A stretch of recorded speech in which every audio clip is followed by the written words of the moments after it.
একদিন টুনা টুনিকে বিয়ে করে তার বাড়িতে নিয়ে এলো, কিন্তু তার মা নীল টুনি একদম টুনিকে পছন্দ করলো না।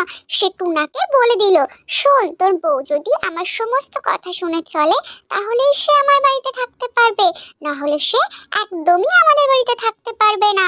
আমাদের বাড়ির সমস্ত কাজ তাকেই করতে হবে, আর সময় সবার খেয়াল রাখতে হবে। এই কথা শুনে ছোট্ট টুনি ঘরে গিয়ে ঘুমিয়ে পড়লো। পরদিন সকালে উঠে সে শাশুড়ি মায়ের কথা মতো মাতা দেবীর পুজো করলো। পুজো হয়ে গেলে সে সবার জন্য রান্না করলো। রান্না করে সে তার মা, বাবা আর দিদিকে গেল ডাকতে খাবার জন্য। তখন টুনা বাড়িতে ছিল না, তাই তারা সবাই মিলে টুনিকে মেরে বাড়ি থেকে তাড়িয়ে দিল।